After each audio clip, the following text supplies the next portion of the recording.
Before we learn to hack passwords, we need to know what hashing means. Hashing is a way of transforming any text into a fixed-length string using a special function called a hash function. A hash function is like a magic box that takes any input and gives out a unique output. There are many different hash functions, such as MD5, SHA-1, and so on. If you want to learn more about them, you can check out computer file video. I'll leave the link in the description. The interesting thing about hashing is that it is irreversible. That means you cannot get back the original text from the hash. This is different from encryption, where you can decrypt the text using a key. Let me show you an example. If I hash the word password 123 using MD5, I get this hash. If I hash the word hello world 1234 using MD5, I get this hash. Notice that the hashes have the same length no matter how long the input is. Also notice that the hashes are very different, even though the inputs are similar.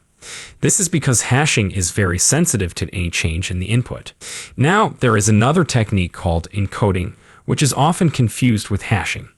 Encoding is a way of changing the format of the text, but not the content. For example, base64 is a popular encoding method. If I encode the word password 123 using base64, I get this. You can see that the encoded text is longer than the original text, and it can be easily decoded back to the original text.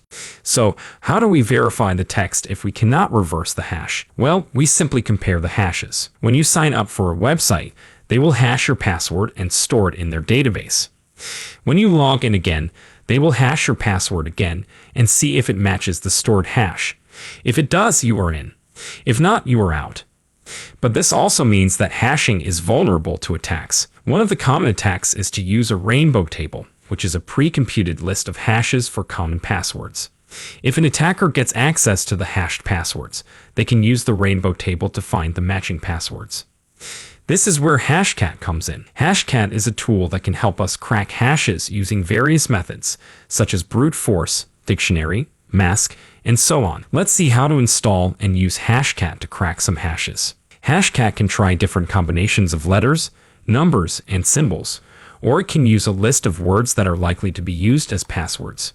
It can also use the power of your GPU to speed up the process. A GPU is a device that can perform many calculations at the same time. You can check out this video for the difference between a CPU and a GPU. Now that you have an idea of what Hashcat is and what it can do, let's see how to install it. If you are using Kali or Parrot OS, you don't need to install Hashcat because it is already included in these operating systems. If you are using Ubuntu or Debian, you can install Hashcat with this command. If you are using a Mac, you can install Hashcat with Homebrew, which is a package manager for Mac. Here is the command. If you are using another operating system, you can find the installation instructions for Hashcat on its website. After you have installed Hashcat, you can check its help menu with this command. The help menu shows you all the options and parameters that you can use with Hashcat. You can also see the list of supported hashing algorithms and modes. To use Hashcat, you will also need a word list. A word list is a file that contains a lot of words that can be used as passwords. One of the most famous password word lists is rockyou.txt. It has a lot of common passwords that are used by many people. It is often used by penetration testers to crack passwords. You can find rockyou.txt under user/share/wordlists in Kali Linux, or you can download it from the link in the description. We need some hashes to work with. How do we get them? Well, we can use any online tool that can generate hashes for us. For example, we can use BrowserLing to create hashes for any input string. Let's make two hashes, one MD5 hash and one SHA-1 hash for the string password 123. Yes, we know it's a very weak password, but we are using it to show you how easy it is to crack these passwords. Here are the hashes that we got from the tool. We can save these hashes in two files called md5.txt and sha1.txt. Now, how do we crack a password using Hashcat? Here is the basic command that we need to use. Let's break down this command. We have two flags, -m and -a. The -m flag tells Hashcat what kind of hash we are dealing with. The -a flag tells Hashcat what kind of attack we want to use. You can find the full list of hash types and attack modes here. Let's start with our MD5 hash. We will use the dictionary mode to crack it. This is a simple attack where we give Hashcat a list of words, ROCU, and it will try each word as a password. We can tell Hashcat that we are using an MD5 hash by using the value 0. But Hashcat is smart enough to figure out the hash type by itself for common hashes. For the attack mode, we will use the dictionary mode 0 with the flag -a. With this command, Hashcat will quickly find the password for the hash, which is password 123. Now let's try our SA hash. The hash mode value for SHA-1 is 100. Here is the command, and here is the result from Hashcat. Hashcat can crack almost any hash with different attack modes.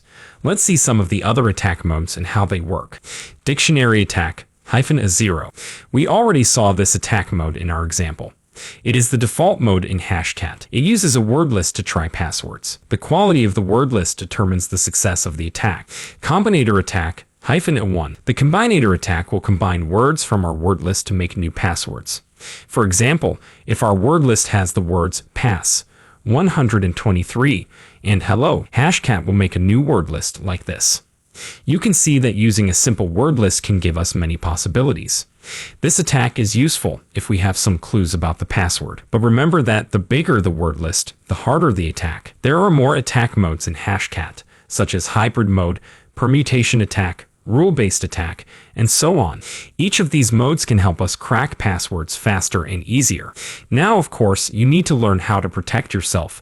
The first and obvious step is to set strong passwords. The stronger the password is, the harder it is to crack it. You can check if your password has been exposed to the internet with haveibeenpawned.com. A more effective way is to add salts to password hashes. A salt is an additional string added to the existing password, so the hash generated is different from the normal hash of a string. To crack a salted password, the attacker should know both the hash and salt values. This makes it harder to crack hashes using methods such as rainbow tables. We can further strengthen salting by using dynamic salts instead of static salts. We can write a function that generates a salt value for every string, making it exponentially harder to crack a salted password. Thanks for watching, and as always, stay safe.